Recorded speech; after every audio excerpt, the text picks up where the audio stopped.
Hello and welcome to another tutorial from ICT. Today I'm going to be showing you guys how to make a endless runner in WPF and C# instead of Visual Studio. Let's take a look at the demo. You can see we have the player running through. We have the obstacles, you have to jump over the obstacles. The background is moving, that's infinitely scrolling through. Okay, so I can score up as soon as I jump over one, and if I hit an obstacle, okay, the game's over, and then I have to press enter to restart again, and then it just starts up with the 0. Okay, so we're going to be making this one in WPF format. Let's go and make a new project. Okay, so here we can choose new project. Make sure you choose the .NET framework WPF app. Click next. Let's name this one,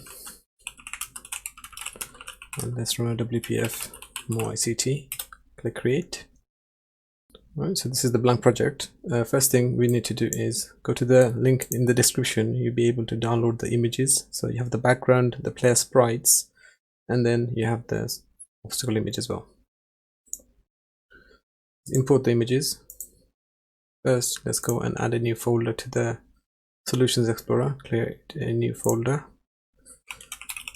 Type in images on this one. Right click on the images folder, existing item. Okay, so just go to the download. I have to choose image files from the drop down, so I should be able to see all the images there. So I just need to highlight all of them, click add, and it adds it to the project. Okay, so now let's go and change the title on this one first.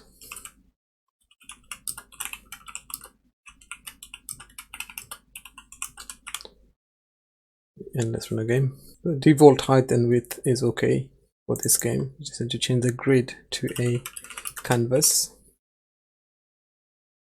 Make this one slightly smaller so I can zoom out holding the control and the mouse wheel. Okay. Alright, so inside the canvas, let's give this one a name first. My canvas. Set focusable to true.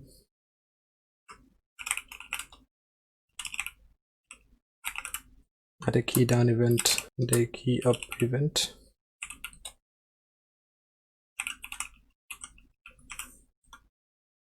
Okay. Let's set the background to like light blue for now so we can see what we're working with. Okay, make some space inside the canvas. So first we need to create 2 background rectangles. So let's take a look at how to create that. So let's give this one a name. Let's call this one background. Set the height to 400. Set the width to 1262. So that's the height and the width of the image that we're going to be using for the background. And let's give this one a fill of orange so we can see. Okay, so canvas.left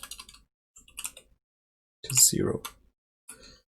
Okay, so that's going to be the first background. So if I just go here and duplicate that one, name this one background 2, and set this one's left to 1262.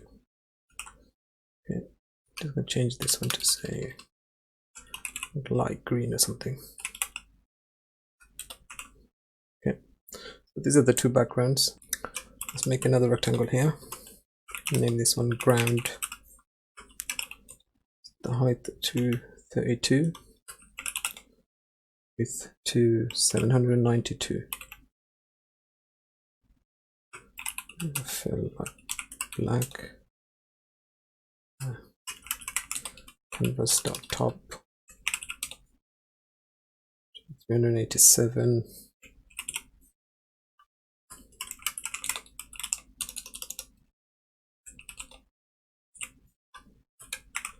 Left to 0. So that's going to be the ground where the player actually lands onto. Okay, let's make a rectangle for the player.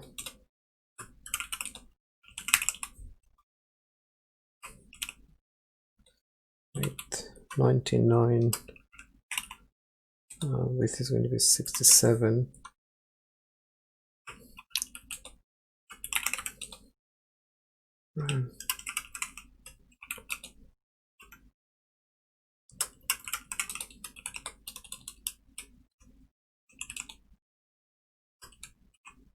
So that's the player character. Now we need to do the rectangle for the obstacles. So name this one obstacle. This one is going to be 178 pixels high, 50 pixels wide. Let's give fill of red. Say canvas.top up to 320 and start left to 721. Now let's add a label for the score. Name, let's give some name called score text. Font size 32. Font weight, a bit of bold. Content should say score 0. So straight away will be added on the top there. So that'd be all for the XAML code. Now we can go and add the C# code for this game. The first thing we need to add the events. So right click on the keys down, click on go to definition. That should add the keys down event here. Right click on the keys up, go to definition, and that should add the keys up here as well. Now we're gonna need to add the threading namespace using threading. So we need this one to access the dispatcher timer. First we're going to need two custom functions, so we can create a private void, say start game, and then another one called private void run sprite. Okay, so inside the run sprite we're going to accept a double as an argument. Let's call it I.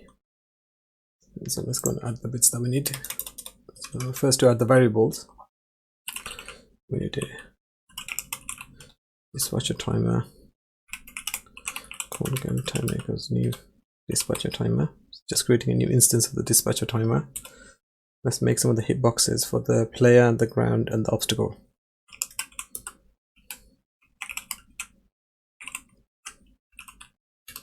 The hitbox,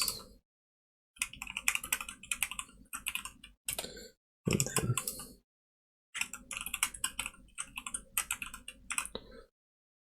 obstacle hitbox. Okay, boolean to check whether the player is jumping or not. So set a force, speed to 5.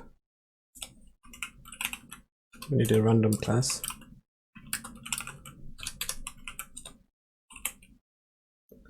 New random. Do game over boolean as well. Create a double called Sprite Index, go to 0. So let's add a few image brushes for the rectangles.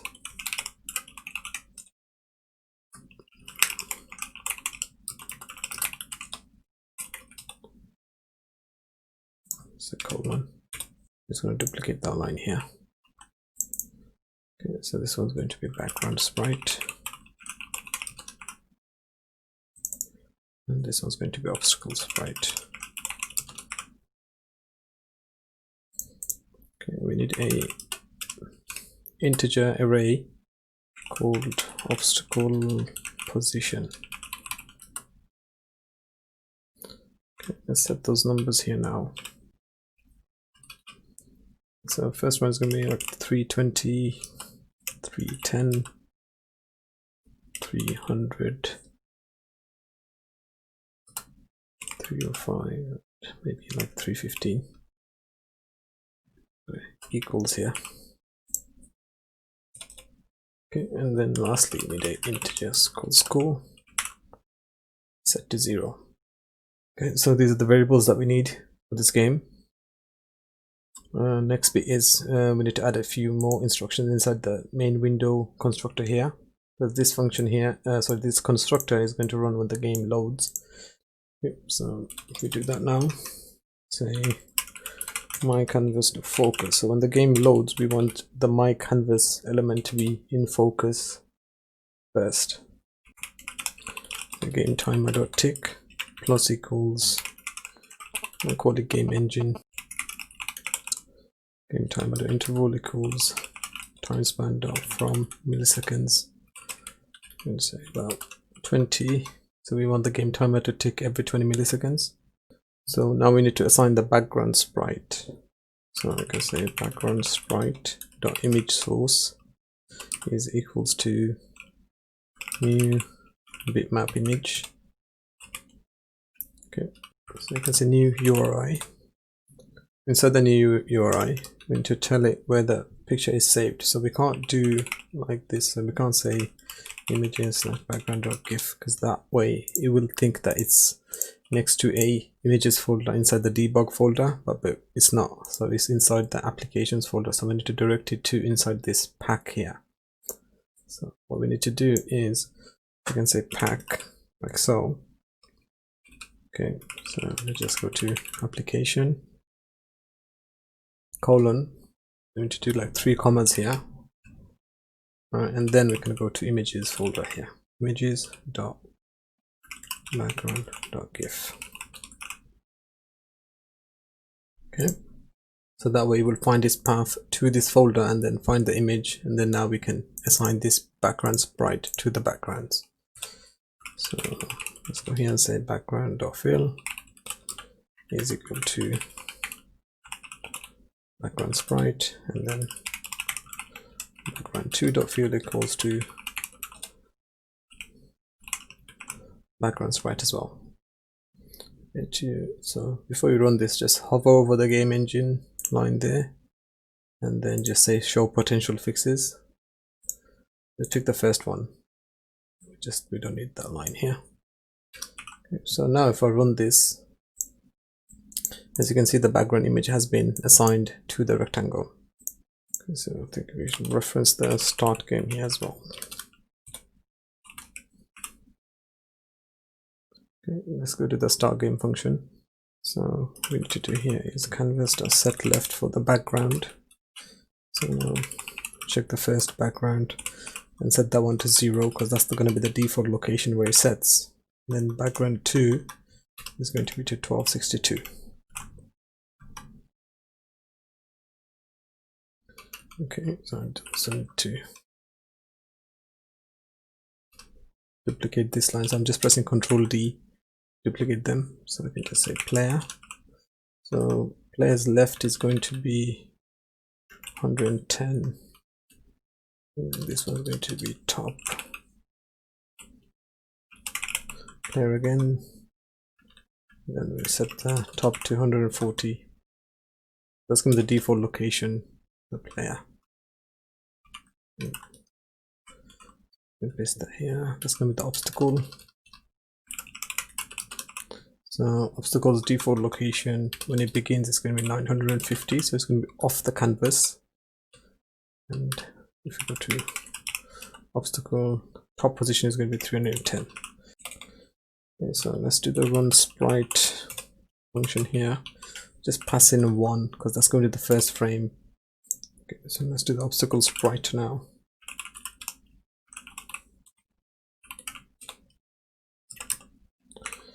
And so typing, I can just copy that line here inside of here, and then go and reference the obstacle there. Okay, obstacle.fill is going to be equals to obstacle sprite. So just linking it to the image source. So just linking it to the image brush right here. Okay, so let's set jumping to false, game over to false, set score to 0.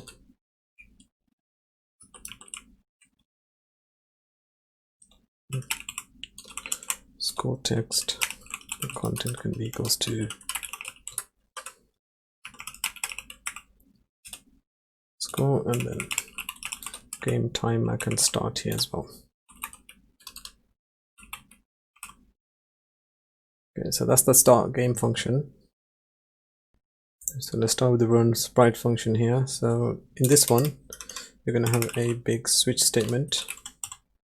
So the switch statement is going to be checking for whatever values passed through here. So right now we're passing a 1. So we'll start with the case 1 and then we'll take it from there. Okay, so say if it's case 1, also do a break here, so it's safe. Okay, and then we're going to say player sprite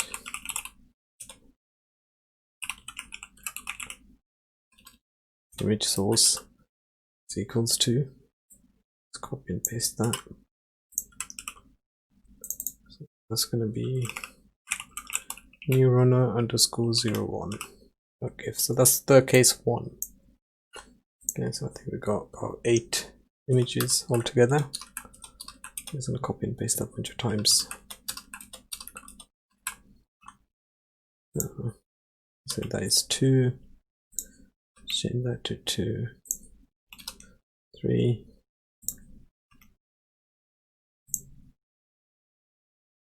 4, 5,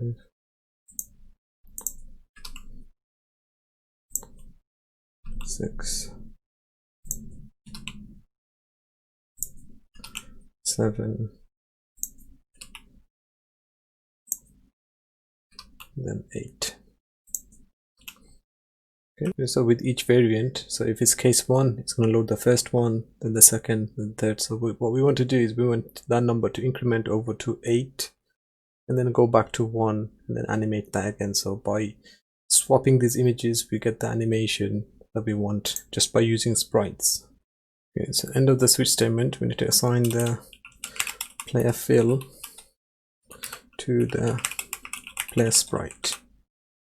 Okay, so whatever changes happens here, it's going to do that, and then it's going to reassign it to the player rectangle here. Okay, so let's go to the key down and key up functions. Okay, inside the key down, we're going to say if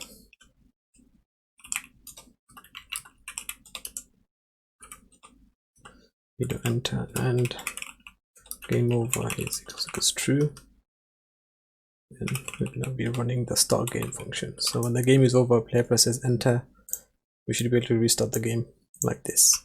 So we're not going to program the jump inside the key is down, we're going to do the jump when the key is up. So when the key is released, that's when the jump should happen. So not when the spacebar is pressed, but when it's released.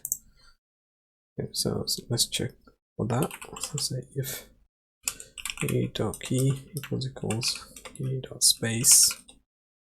Okay, we also need to check if jumping is false, right?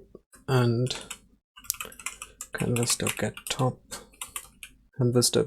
player is greater than, let's say, 260. So the player is currently on the ground. So then we're going to set jumping to true. Let's set false to say 15, speed to -12, and then so we have got a image that we want to use for the jump. So that's the second one here.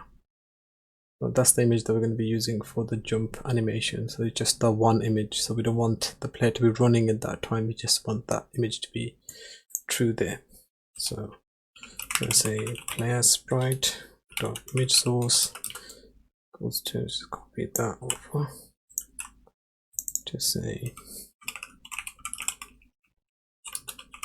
it's just going to be 02 the second GIF. So that's it for keys down and keys up. So now we can actually get started on the game engine.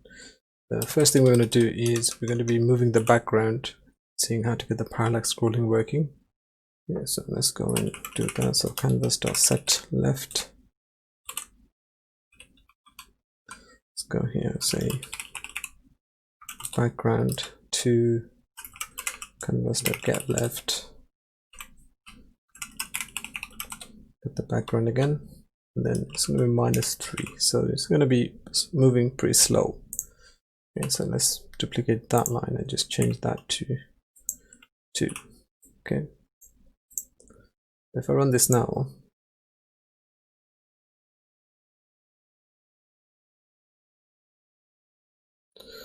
I think I made a mistake. It needs to be obstacle.png, not a GIF. So it kind of, when I try to run the game, kind of just throw in an error. So let's try again. Okay. So as you can see now, the background's moving. Okay, but the problem at the moment is once the background, both of them move, they won't be going back to move again. Okay. If I just add a bit more speed to it, should be able to see better. So say 8 by 8 for now. Maybe faster.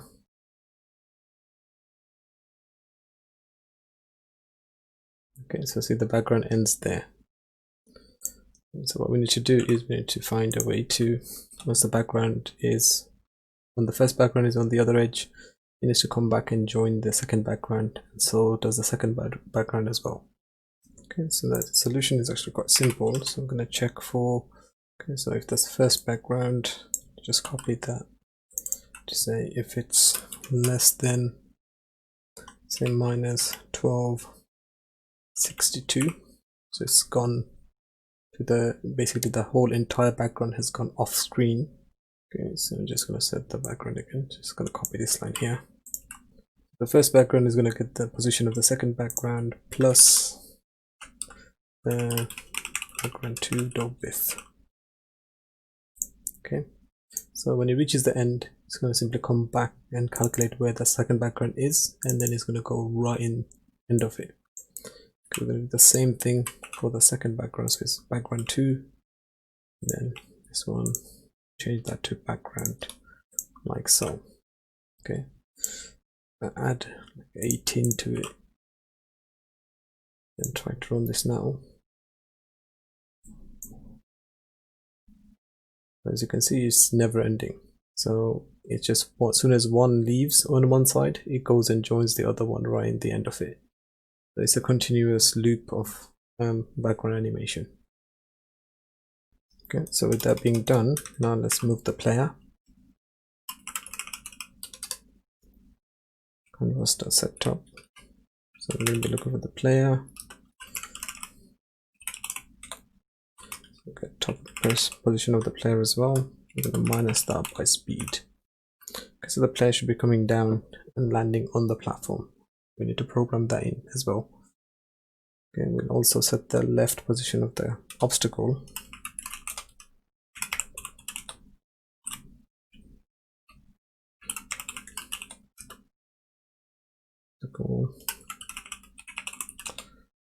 Canvas.get left obstacle. It's going to be minus, say, 12. Okay, let's update the score text. Score. So, inside the timer, you always updates. Okay, let's assign the 3 hitboxes. So say player hitbox, goes new rect.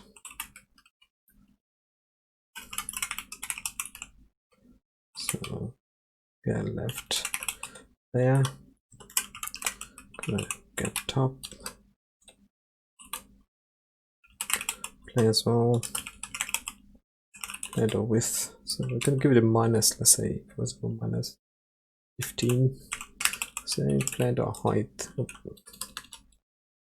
Then that one can be player dot height minus 10.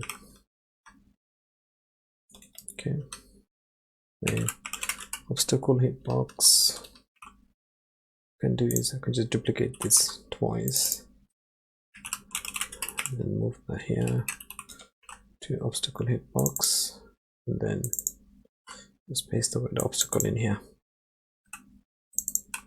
So this is the player, the obstacle, and we can get rid of the width, height and the width there. Okay, this is going to be the ground hitbox. Change that to ground.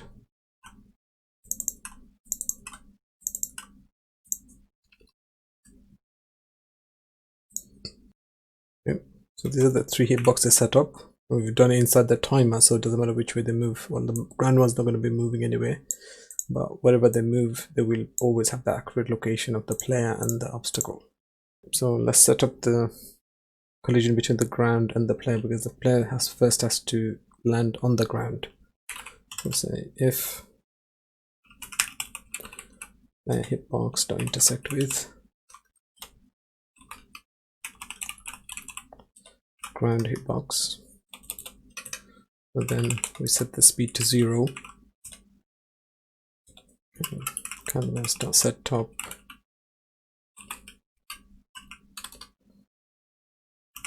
set player, and canvas dot get top location of the ground, and then we're going to reduce that. So we're going to deduct the player height from here.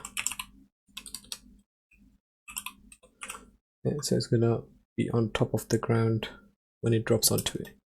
Let's set jumping to false because it's on the ground, and then sprite index, let's say for example plus equals to 0.5, because we created a double called sprite index, so we can actually use the decimal points on here. Okay, and then let's go and say sprite index, if it's greater than 8, because we only have 8 images, then we're going to reduce that back to 1. Okay, and then let's run the sprite, old sprite index here.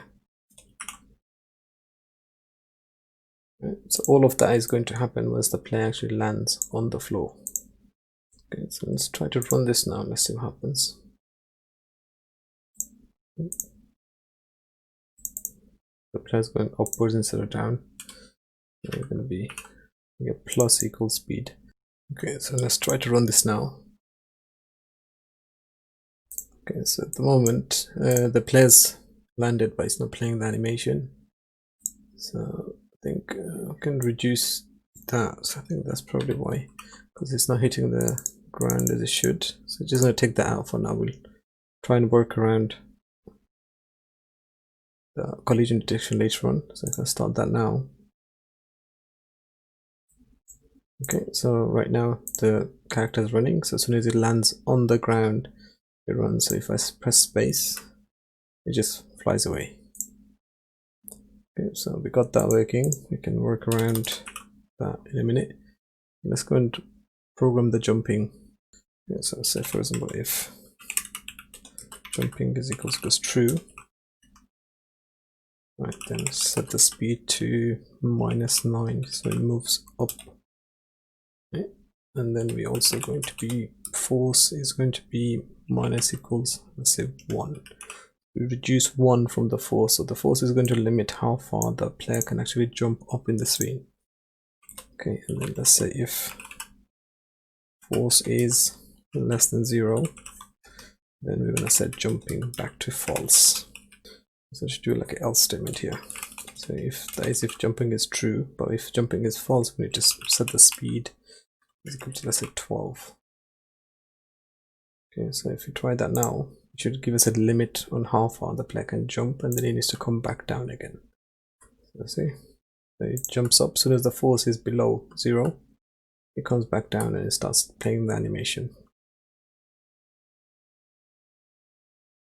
The background speed is too fast. Now we can set the background speed back to 3. Yes, it's nice and chilled out. Yeah, there you go. So we need to set the obstacle so the obstacle comes back into the scene. So let's say for example if canvas dot get left, right, of obstacle is less than -50. So he has left the scene from the left, and then we can say canvas dot get. Let's do the set left first. So set left to obstacle to 950 again. And then we can say canvas dot set top. So here we get to use the int array that we created earlier. So we go to obstacle and then obstacle position. So the square brackets here. So instead of here, we get to pick the random position for the top location of the obstacles, because we want it to be slightly higher or lower. Okay, so let's go to rnd.next. So in between 0 and obstacle position.length.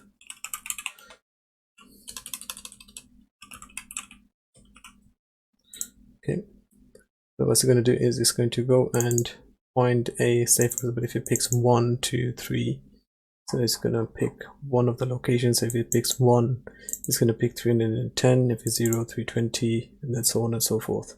So you can change these values to better suit your gameplay, but I just left them there just in case, you know, we want to sort of customize it a bit more to make the game a bit more challenging. And once we have successfully jumped over an obstacle, we're going to add 1 to the score.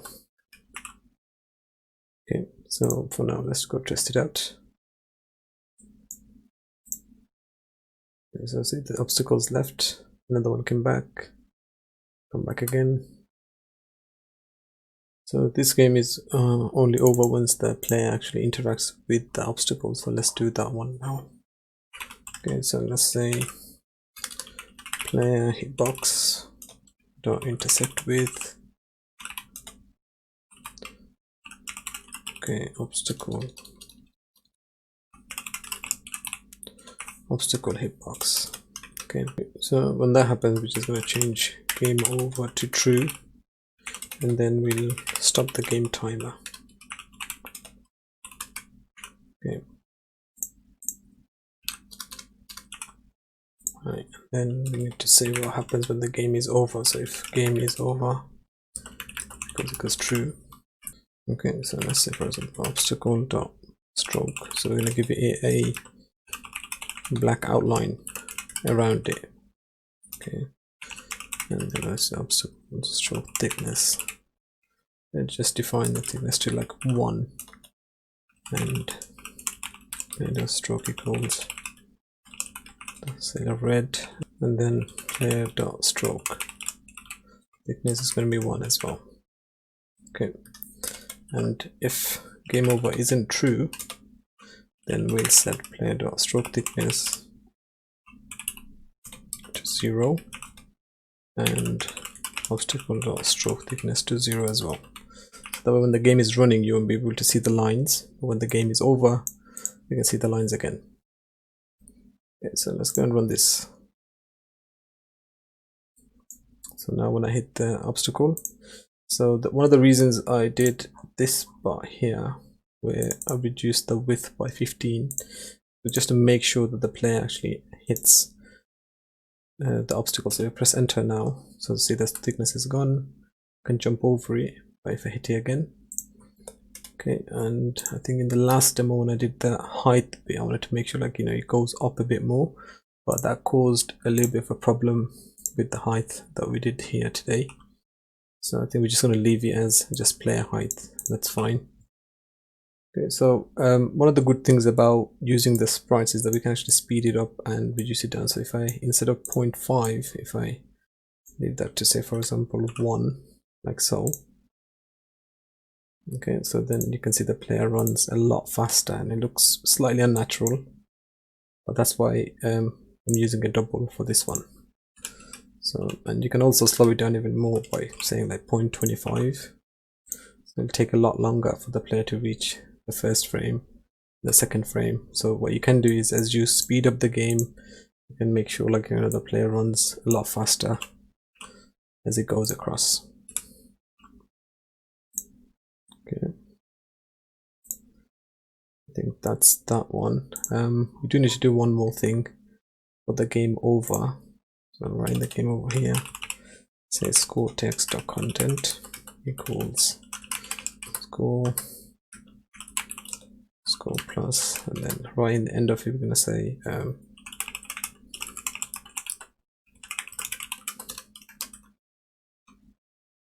okay, so we're just giving some information on how to restart the game. Alright, so let's just take a quick look.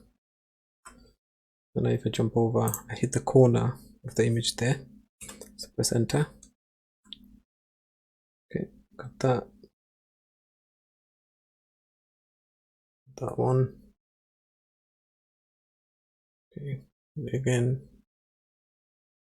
Now if I just hit that, so there you go. So as you can see, all the obstacles do follow the canvas top that we set, so they're slightly higher or lower. So you can play around with these options to see, you know, how it fits your game.